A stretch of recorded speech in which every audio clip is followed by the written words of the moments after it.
بہت ہی خوبصورت آلاپ. ایک سوال ذہن میں آتا ہے کہ ڈیڈ مین واکنگ میں جب اس کو ڈیتھ سیل کی طرف الیکٹریکیوٹ کرنے کے لیے لے جایا جاتا ہے تب آپ کا آلاپ شروع ہوتا ہے. جی جی. لاسٹ ٹیمپٹیشن آف کرائسٹ میں بھی جب ایک خاص صورتحال ہوتی تب ایک اور فلم اس کا نام میرے ذہن میں نہیں رہا جس میں جیل بریک ہوتا ہے وائلنس کے حوالے سے تھی. Natural born colour. جی نیچرل بورن کلر. یس جی ہاں. تو یہ کیا بات ہے کہ اس میں تمام تر جگہوں پہ ایک جو ڈیتھ کا تاثر ہے وہ زیادہ ہے اگرچہ وہ دو چند کرتا ہے کیونکہ جس وقت آپ کا آلاپ شروع ہوتا ہے تو گویا وہ جان بڑھ جاتی ہے اور لوگ واقعی یہ ایکسپیکٹ کرتے ہیں کہ اس شخص کو موت کی سزا ہو چکی ہے. تو کیوں آپ کو ان ٹیونوں کے لیے ہی چنا جاتا ہے؟ وجہ یہ ہے کہ کچھ سروں کا تاثر ایسا ہوتا ہے جی کچھ سچویشن کے لحاظ سے. وہ مجھے فلم دکھائی جاتی ہے پہلے ڈیڈ مین واکنگ جو تھی میں نے ویڈیو کے ذریعے دیکھی. ٹھیک. تو اس کے بعد پھر انہوں نے کہا کہ آپ اپنی مرضی سے اس میں آپ آلاپ کریں. تو اس وقت بھی میں نے راگ سونی کا آلاپ کیا تھا کیونکہ اس کو تاثر ایسا دکھانا ہوتا ہے کہ جو غمناک ہوتا ہے. تو اسی لیے ہمارے جو سنگیت میں راگ ہیں جی ایسے راگ ہیں جن میں وہ تاثر پیدا ہوتا ہے وہ اس کی سلیکشن کی جاتی ہے. یہ ہو سکتا ہے کہ ڈیڈ مین واکنگ کا تھوڑا سا آپ آلاپ ہمیں سنا دیں. وہ تو گانا تھا. ہاں نہیں لیکن جی ہاں اس میں میسج تھا پیار محبت.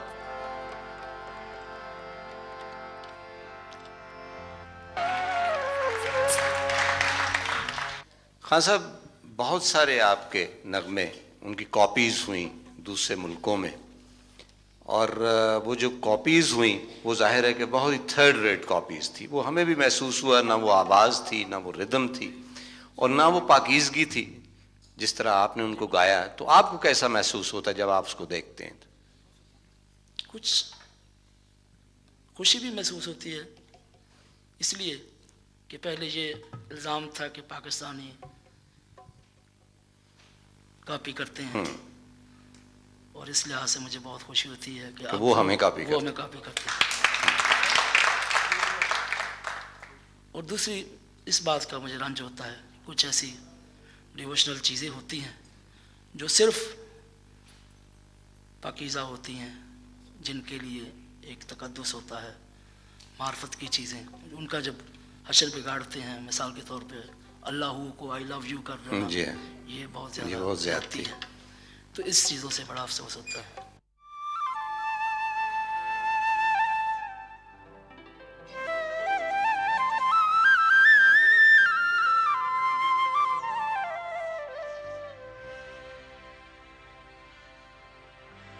یہ اردو میں ماہیہ امجد اسلام امجد کا لکھا ہوا پیش کر رہا ہوں. اس کی دھن پہاڑی راگ میں کمپوز کی ہے.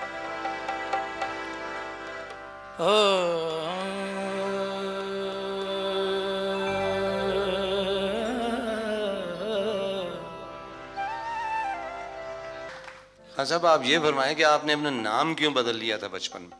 سنا ہے کہ آپ کا نام پرویز ہوتا تھا.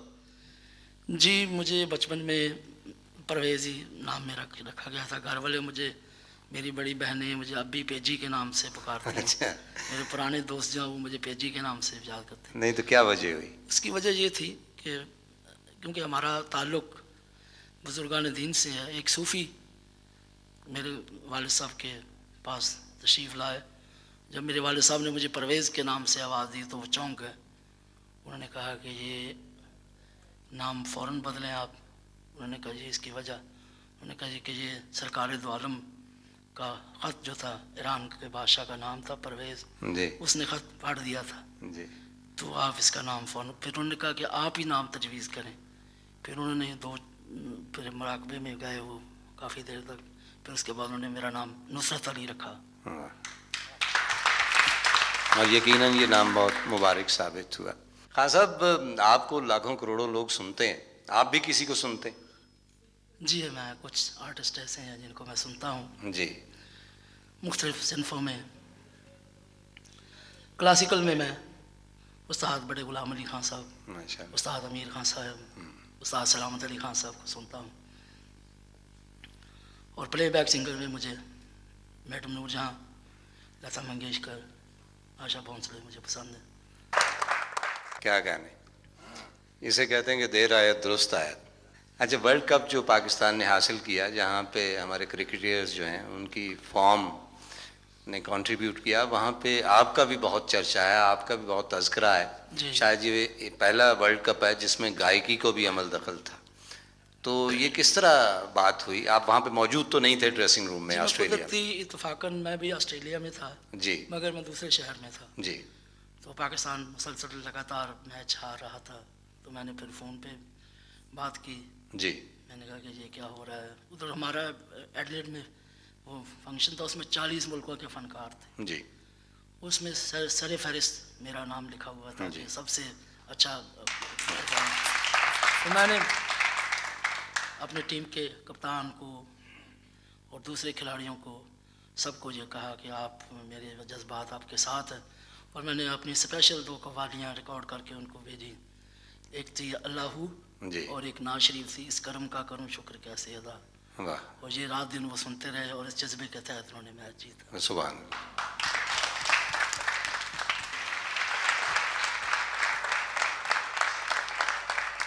سات سروں کا بہتا دریا تیرے نام, اور آج کی شام تیرے نام. کس کے نام؟ یقیناً خواتین و حضرات, نصرت فتح علی خان کے نام. خواتین و حضرات, T S Eliot waste land کا خالق ایک جگہ لکھتا ہے کہ کوئی بھی جو بڑی ٹیلنٹ ہوتی ہے, کوئی جو بڑا ادیب ہوتا ہے, شاعر ہوتا ہے, گلوکار ہوتا ہے, اس کا تعارف آپ جن لفظوں میں بھی کروائیں وہ لفظ ضائع جاتے ہیں, لفظوں کا ضیاع ہوتا ہے. ہم اگرچہ لفظوں کے سوداگر ہیں, لیکن ہمارے پاس بھی وہ لفظ ہرگز موجود نہیں جن کے ساتھ ہم نصرت فتح علی خان کا تعارف کروائیں. بس یہ ہے کہ خان صاحب پاکستان کی وہ واحد شخصیت ہیں جنہوں نے انٹرنیشنل حوالے سے پاکستان کو متعارف کیا, موسیقی کے حوالے سے, اور ہماری جو بہت ہی رچ کلچرل ہیریٹیج ہے اس کے حوالے سے. اب ہمارے ہاں کچھ غلامانہ ذہنیت ضرور ہوتی ہے کہ ہم جب بھی اپنے کسی آرٹسٹ کی بڑائی بیان کرتے ہیں تو ویسٹ کا حوالہ ضرور لاتے ہیں. چنانچہ بڑا ادیب بھی وہی ہوتا ہے جہاں ویسٹ میں اس کے ترجمے ہوں, اور اسی طرح گلوکاری کے حوالے سے. میں حاشا وکاللہ اس حوالے سے خان صاحب کی تعریف نہیں کر رہا, لیکن یہ ایک آنر ہے کہ مثلا 3 فلمیں ہالی ووڈ کی جو بلاک بسٹر کہلاتی ہیں ان کی موسیقی خان صاحب نے دی.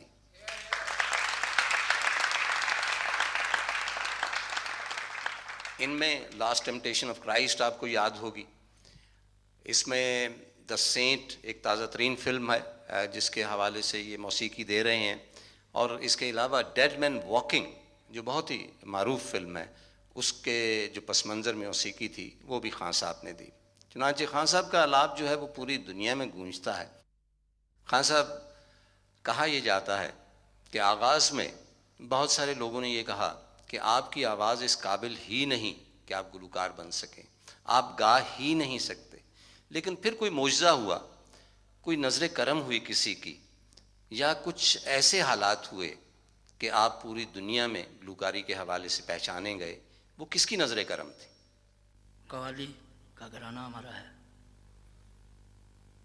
اور ہمارا شروع سے تعلق بزرگان دین سے, صوفیہ کرام سے رہا ہے, اور یہ انہی کی برکت ہے کہ میں پرفارمنس کر رہا ہوں. کیونکہ شروع میں جب میرے والد صاحب کا انتقال ہوا تو جتنے میرے تمام شاگرد تھے والد صاحب کے, وہ کہہ رہے تھے کہ آپ گا سکتے نہیں, اور میرا آواز اتنا برا تھا کہ مجھے خود. اچھا, آپ بھی یہ کہہ رہے ہیں؟ مگر کچھ یہ ایک, اس کو تو میں ولایت کہوں گا کہ ایک درگاہ ہے اجمیر شریف, وہاں سے ایک خط آیا کہ ہم نے فتح علی خان کا جانشین مانگا ہے, تو وہ ہماری دعا قبول ہو گئی. تو اس کے بعد, اور آپ یقین کریں میرے والد صاحب کے انتقال کے اور 40ویں کے درمیان آپ کتنا عرصہ ہوگا, میری پہلی زندگی کی پرفارمنس وہ میرے والد صاحب کے 40ویں پہ تھی, اور جب میں نے گایا وہاں تو وہ سبھی جتنے بھی ہمارے بیٹھنے اٹھنے والے لوگ تھے, گانے بجانے والے لوگ تھے, سب نے بہت تعریف کی کہ بہت اچھا ہے. یہ آپ کی پہلی پرفارمنس؟ جی ہاں. اور اس کا تعلق میں کہتا ہوں کہ ہماری سلسلہ چشتیہ صابریہ میں بیعت ہے میری, خواجہ محمد دیوان شاہ صابری, ان کا فیض ہے جو ہمارے پورے خاندان پہ. اچھا, آپ کی پیدائش فیصل آباد کی؟ جی بالکل. 1948 میں پیدا ہوئے تھے, جی یعنی گویا سراسر پاکستانی. بالکل. فیصل آباد کا کیا انفلوئنس آپ پہ ہوا؟ اس سرزمین کا, اس مٹی کا قرض ہے آپ کا, اور آپ نے پوری دنیا میں کہاں, آپ فیصل آباد سے اٹھتے ہیں اور واشنگٹن کی اسٹیٹ یونیورسٹی میں جا کے موسیقی کی تعلیم دیتے ہیں, یہ بہت بڑی چیز ہے. فیصل آباد میرا اپنا شہر ہے, اور وہاں میرا بچپن گزرا. میرے اسٹرگل کے دن, میری محنت کے دن, وہ فیصل آباد کے یادگار دنوں میں سے ہیں, مجھے کبھی نہیں بھول سکتے. موسیقی کے علاوہ کیا کیا شوق تھے آپ کو؟ موسیقی کے علاوہ مجھے کرکٹ دیکھنے کا شوق تھا. دیکھنے کا؟ ہاں جی. اچھا. کیونکہ میرے بھائی جو تھے, آزاد بھائی, وہ بہت اچھے پلیئر تھے کرکٹ کے, ان کے ساتھ جاتا رہتا وقت, گراؤنڈ میں جاتے رہنا. کبھی ایسا, ویسے مجھے بچپن سے گانے کا شوق ہے. اچھا, سنا نہانے کا اور کھانے کا بھی شوق تھا گانے کے علاوہ؟ نہانے کا تو مجھے شوق نہیں تھا, مجھے پانی سے بہت خوف آتا ہے. ہمارے گھر کے نزدیک ہی ایک نہر ہے جی, وہاں میرے دوستوں نے مجھے دھکا دے دیا اور مجھے بڑی مشکل سے باہر نکالا. تو ہم شکر گزار ہیں اس شخص کے جس نے آپ کو بچا لیا وہاں سے. اور کھانے کے حوالے سے سنا کہ ایک دفعہ آپ کوئی پلاؤ وغیرہ کھانے گئے تھے اور وہاں پکڑے گئے تھے, یہ کیا ہوا تھا؟ وہ ان دنوں بچپن کی بات ہے, فلم لگی ہوئی تھی منزل. جی. تو ہم سارے دوست تھے, میرے ساتھ دو دوست تھے, ہم منزل فلم دیکھنے کے لیے چلے گئے. ہمارے پاس پیسے بہت کم تھے, فلم دیکھ کے واپس آئے تو ہم جہانگیر مرغ پلاؤ ہمارے بڑا مشہور ہے. جی. ہم نے کہا چلیں پلاؤ کھاتے ہیں چل کے. ہمارے پاس تینوں کے پاس 8 آنے تھے, 1.5 روپیہ تھا ہمارے پاس. تو اسی دن انہوں نے پلاؤ کا ریٹ بڑھا دیا. اس دن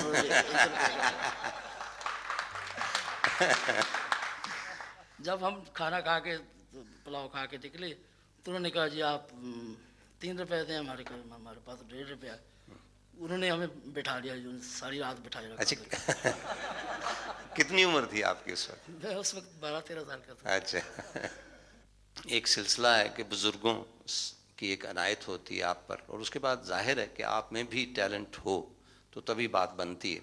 آپ کے جو والد صاحب تھے, ان کی خواہش تھی کہ آپ کو ڈاکٹر بنایا جائے. جی. لیکن ہم یہ سوچتے ہیں کہ ڈاکٹر تو ہزاروں لاکھوں کی تعداد میں ہیں, لیکن نصرت فتح علی خان پوری دنیا میں ایک ہے, اور اب بھی آپ ڈاکٹر ہیں. کیونکہ جو محبت کے مارے ہوتے ہیں, جو دکھ والے ہوتے ہیں, جو اداس ہوتے ہیں, ان سب کی جو ہے دوا آپ کے پاس ہوتی ہے. تو پہلی دوا جو ہے, پہلے میں تھوڑا سا کلاسیکل پیش کروں گا. اچھا ٹھیک. یمن.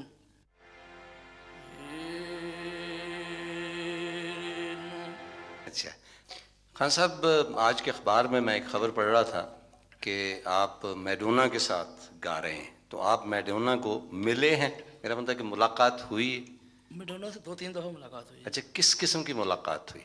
وہ میرا پروگرام سننے کے لیے آئی ہے, اور انہوں نے اپنی خواہش کا اظہار کیا کہ میں آپ کے ساتھ گانا چاہتی ہوں. اچھا.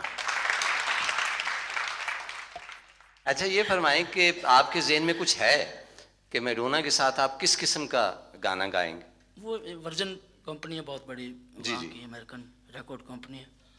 وہ کچھ ایسا بنا رہے ہیں البم, ایک پورے انٹرنیشنل فیم کے آرٹسٹوں کا. اچھا. مثلاً پاورٹی, میڈونا, یا اس قسم کے وہاں کے ارینجر جو ہیں وہ بھی بہت نامور, ایسے زبین مہتا جیسے لوگوں کو. جی جی بالکل, بہت فیمس مہتا صاحب ارینج کر رہے ہیں. اچھا, آپ یہ فرمائیں کہ ہم نے یہ سنا تھا کہ پہلی مرتبہ جب آپ گئے ہیں وہاں پہ امریکہ میں, تو وہاں پہ پیٹر گیبریل جو تھے, ان کا کوئی اسٹوڈیو ہے جس میں وہ ریکارڈ کرتے ہیں مختلف جو گلوکار باہر سے آتے ہیں ان کی آوازیں. جی. اور جب آپ کو انہوں نے ریکارڈ کیا تو خواتین حضرات, ان کا یہ کہنا تھا کہ میں جس کمپیوٹر پر مختلف گلوکاروں کی آوازیں ریکارڈ کرتا ہوں, تو نصرت فتح علی خان جب پلٹاتے تھے اپنی آواز کو تو کمپیوٹر پیچھے رہ جاتا تھا. یہ واحد شخص ایسے. اور اس کے بعد آپ کی ان کے ساتھ بہت طویل دوستی. میں نے بہت کام کیا ہے, بلکہ میں یہ کہوں گا کہ مغرب کی دنیا میں انٹروڈیوس کروانے والا مجھے پیٹر گیبریل ہے. 2 شعر اپنے والد اور اپنے تایا مرحوم استاد فتح علی خان مبارک علی خان کی بنائی ہوئی کمپوزیشن اور ان کے انداز میں تھوڑا سا پیش کروں گا، کیونکہ یہ انداز وہ اپنے ساتھ ہی لے گئے اور مجھے بچپن سے ان کو سننے کا جو تجربہ ہوا تھوڑا سا میرے ذہن میں ہے. وہ میں آپ کی فرمائش پر احسان دانش کی غزل ہے، اس کی بول بانٹ اور تکرار یہ دیکھنے والی ہے کہ انہوں نے اس دور میں اس کی بول بانٹ اور اس کی کمپوزیشن کی جو اٹھان ہے.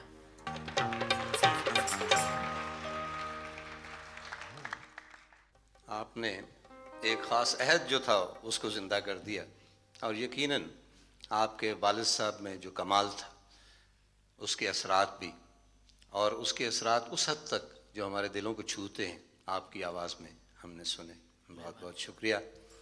اس وقت صورتحال کچھ یوں ہے کہ پورے دنیا میں جہاں کہیں بھی ہم جاتے ہیں، چاہے وہ شخص افریقہ کا ہو، امریکہ کا ہو یا یورپ کا ہو، وہ گنگناتا پنجابی میں ہے. چنانچہ پنجابی کے حوالے سے جو ایک پاکستانی زبان ہے، میرا خیال ہے کہ جتنی کنٹریبیوشن آپ کی ہے دنیا میں کسی اور شخص کی نہیں ہے. تو آپ کا دل اس طرف آتا تھا، تاثر اس میں زیادہ تھا، گائکی اس میں زیادہ تھی، ردم اس میں زیادہ تھی. کیا وجہ تھی؟ پہلے لوگ اس کو ایوائڈ کرتے تھے. کیونکہ پنجابی ایک تو میری مادری زبان ہے، دوسرا پنجابی میں جو ایک تاثیر ہے واہ، وہ بہت کم زبانوں میں ہے. کیونکہ صوفیاء نے بھی پنجابی میں کافیاں لکھیں، دوہے لکھے، اور مجھے پنجابی زبان سے عشق ہے، اور خاص طور پہ صوفیاء کا کلام گانے سے مجھے جو روحانی سکون ملتا ہے وہ پوری دنیا سے فیضیاب ہوتی ہے. اچھا، باہر جب آپ کانسرٹ کرتے ہیں تو وہاں لوگ آپ سے پوچھتے ہیں کہ یہ پنجابی کے جو بول آپ گا رہے ہیں ان کا مطلب کیا ہے؟ اب تو میری گائی ہوئی جو چیزیں پنجابی کی جی، ان کا کافی زبانوں میں ترجمہ ہوا ہے. جرمن زبان میں ہوا، فرینچ میں ہوا، انگلش میں ہوا، جاپانی زبان میں ہوا. تو شروع میں ہم اس کانشیس تھے کہ پتہ نہیں کیا ہوگا، ہماری زبان کو وہ نہیں سمجھتے. پہلی دفعہ جب ہم پرفارمنس کے لیے گئے جی، تو ہم نے وہ اپنی گائی ہوئی قوالیوں کا ترجمہ انگلش میں کروا کے پہلے ان کو سناتے تھے. تو فرانس والے کہنے لگے، فرانس میں پروگرام ہو رہا تھا، وہ کہہ رہے تھے کہ آپ ہم پر ظلم نہ کریں، آپ کی پرفارمنس ہمیں بتا رہی ہے کہ آپ کیا گا رہے ہیں. واہ. اچھا، جاپان بھی آپ تشریف لے گئے؟ جی، جب بہت دفعہ گیا ہوں جاپان. اور وہاں پہ کہا جاتا ہے کہ آپ کو ایک چھوٹے مہاتما بدھ کی صورت میں لیا جاتا ہے. جی، وہ میرا گانے کا اسٹائل کچھ جب آنکھیں بند کر کے کہا تو وہ کہتے ہیں کہ ہمارے ایسے. واہ. خان صاحب، آپ کو لاکھوں کروڑوں لوگ سنتے ہیں، آپ بھی کسی کو سنتے ہیں؟ جی، میں کچھ آرٹسٹ ایسے ہیں جن کو میں سنتا ہوں جی، مختلف صنفوں میں. کلاسیکل میں استاد بڑے غلام علی خان صاحب، ماشاء اللہ. استاد امیر خان صاحب، استاد سلامت علی خان صاحب کو سنتا ہوں. اور پلے بیک سنگر میں مجھے میڈم نور جہاں، لتا منگیشکر، آشا بھونسلے مجھے پسند ہے. اور اس کے علاوہ مجھے انسٹرومنٹل بہت پسند ہے.